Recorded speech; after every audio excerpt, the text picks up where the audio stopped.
3.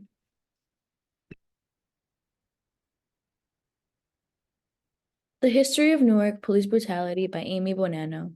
Jana Ismail.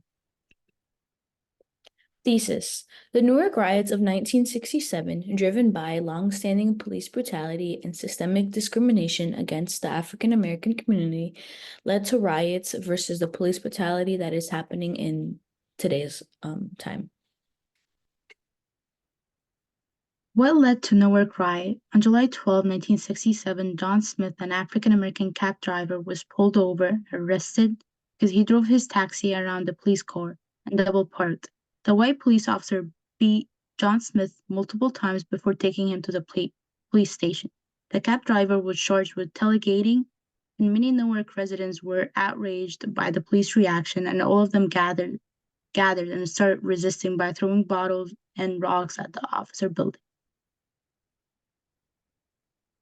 How the Newark residents were affected and what happened after. During the time of the riot that happened, Jana Ismail was a young law student working over the summer as a community activist in the city.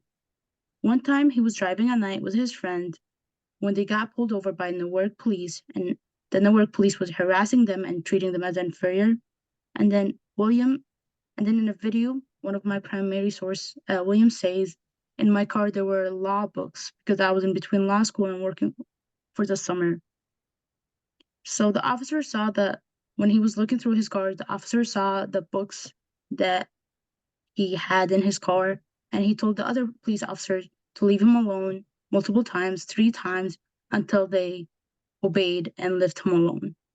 This is described that the experience as an African American who was going through the time of the riot. The riot left 26 dead and more than 700 injured and nearly 1,500 arrested. Newark suffered economic and emotional harm from the riot, in addition to 10 million property damage.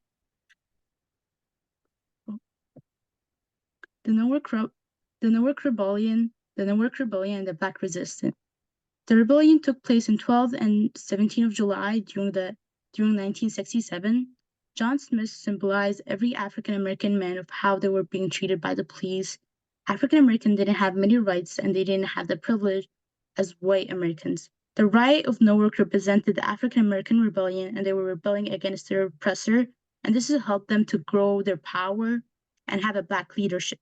They were peacefully protesting until the police showed up, and they were arresting them by, as you see in the pictures, they were arresting 3 Black men, and then also this is show the National Guard was arresting random people on the street and how they were being treated.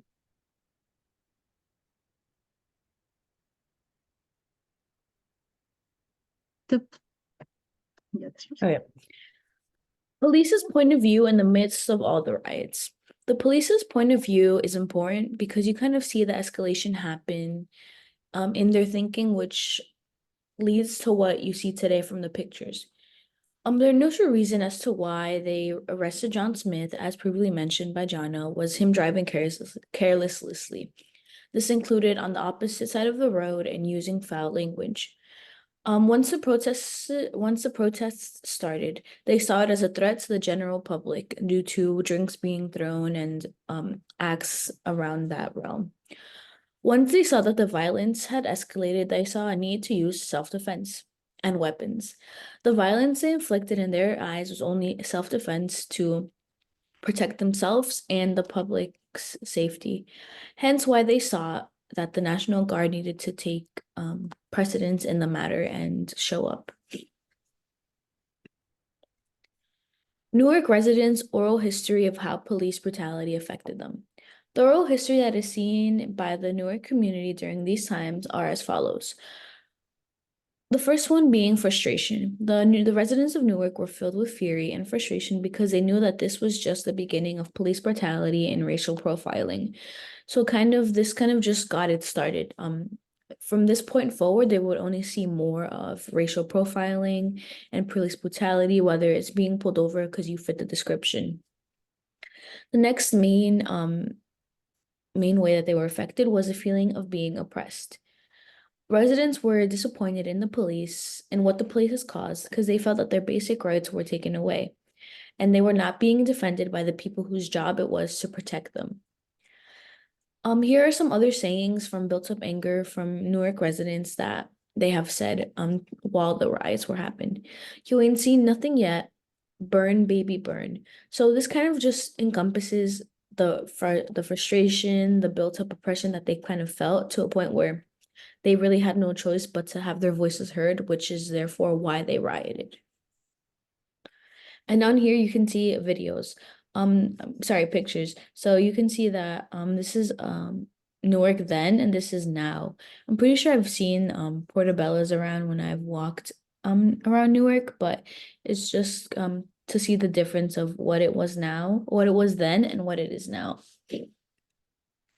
Police brutality then versus modern day.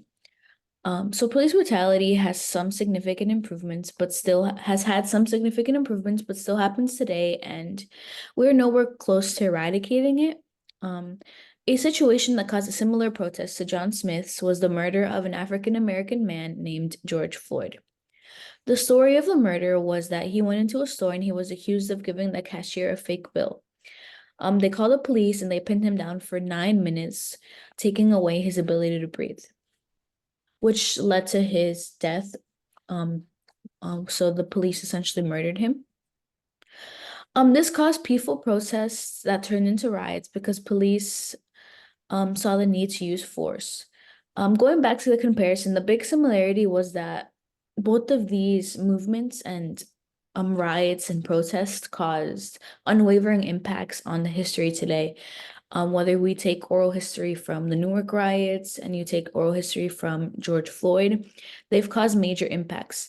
So I think the most important thing to take from this is that there are similarities and differences between John Smith's and George Floyd, but the thing is that yes, we're making steps in the right direction, but we're nowhere near completely getting rid of police brutality in this world. And then here are citations. Jana, do you want to kind of go over them? Yeah, so the first citation, the Junius William, the law student, for slide 4, and for slide 7, about how Newark residents were feeling about the police brutality. It's a slide 7, and all this is secondary sources that we use for our like presentation.